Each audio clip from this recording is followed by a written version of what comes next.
দেখবেন যেন মানুষ হ্যারাস না হয়। যারা দীর্ঘদিন এই রাজ্যের ভোটার আর তাদের সাথে রিলেশন রেখে 50-50 অঙ্ক করছেন, তারা আমি বলে দিই 50-50 আমি থাকাকালীন 50-50 কোনোদিনই হবে না, 100-এ 100 হবে। বাংলার ভূমিপুত্রদের বাংলায় ফিরিয়ে এনে কর্মসংস্থান। বিজেপি শাসিত রাজ্যে বাঙালিদের অত্যাচার সীমা ছাড়াচ্ছে। দিল্লি, মহারাষ্ট্র, হরিয়ানা, অসম, ছত্তিশগড়, ওড়িশা সহ একাধিক রাজ্যে হয় বাঙালি নিপীড়ন, নিধন নয়তো ডিটেনশন ক্যাম্পে পাঠিয়ে দেওয়া হচ্ছে। মানুষকে যে এভাবে নির্যাতন করা যায় তা ভাবাই যায় না। গা শিউরে ওঠা একাধিক অত্যাচারের কথা বারবার তুলে ধরেছেন মুখ্যমন্ত্রী মমতা বন্দ্যোপাধ্যায়। বিভেদকামীরা যেভাবে বাঙালির বিরুদ্ধে আক্রমণ শানাচ্ছে তাতে মুখ্যমন্ত্রী সোমবারও বোলপুরের প্রশাসনিক বৈঠকে উদ্বেগ প্রকাশ করেন। একই সঙ্গে যারা এই রাজ্যের প্রকৃত ভোটার তাদের অধিকার রক্ষায় জোর দেন তিনি। এর মধ্যে দিল্লিতে রাজ্যের আধিকারিকদের একটি শিবিরের ব্যবস্থা করেছে কমিশন। সেই বিষয়ে প্রশাসনিক প্রধান উল্লেখ করেন, জেলা শাসকদের চোখ কান খোলা রাখতে হবে। অনেক সময় দেখা যাচ্ছে জেলা শাসকরা দায়িত্ব দিচ্ছেন নিচের কাউকে। 1000 লোককে দিল্লি নিয়ে গিয়ে প্রশিক্ষণ দেওয়ার ব্যবস্থা করা হয়েছে। জেলা শাসকদের ভোটার তালিকা ও ভোট পরিচালনার প্রশিক্ষণ সংক্রান্ত যাবতীয় বিষয় মুখ্য সচিবকে জানানোর নির্দেশও দেন তিনি।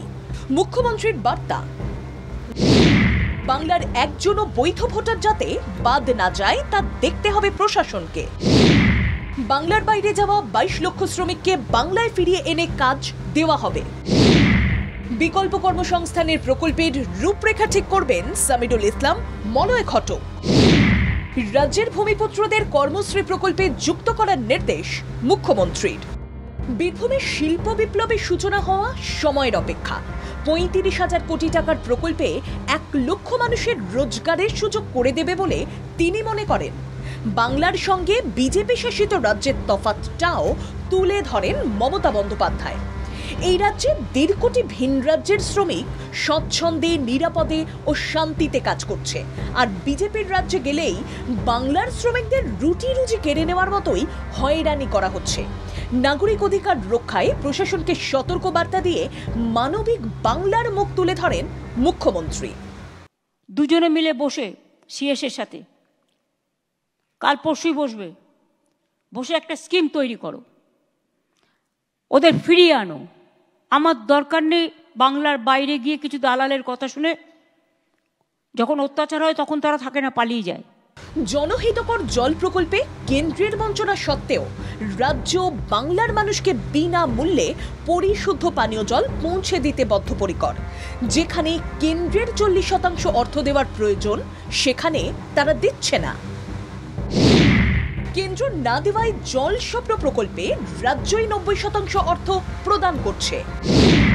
বিনা পয়সায় জল দেওয়ার জন্য জনপ্রতিনিধিরাও অর্থ সহায়তা করবে। সাংসদরা 1 কোটি টাকা, বিধায়করা 10 লক্ষ টাকা দেবেন জল প্রকল্প রূপায়ণের জন্য। মুখ্যমন্ত্রীর প্রস্তাব মানুষের স্বার্থে বলেই অনেকের অভিমত। পরিষদগুলো যেখানে আছে তারা 5%, পঞ্চায়েত সমিতি যারা আছে তারা 5%, তারা পিএইচই ডিপার্টমেন্টকে ডিএম এর থ্রুতে কাজটা করবে। ডিএমরা জানে এলাকারটা ডিএমকে দিন, এমপিরা যারা আছেন এলাকার ডিএমকে দিন। তার কারণ হচ্ছে ডিএমরা জানে কোথায় এই কাজটা পড়ে আছে। বীরভূমের পর্যটনের বিকাশে 2টি সার্কিট করার কথাও ঘোষণা করেছেন প্রশাসনিক প্রধান মমতা বন্দ্যোপাধ্যায়। ব্যুরো রিপোর্ট, বাংলা জাগো।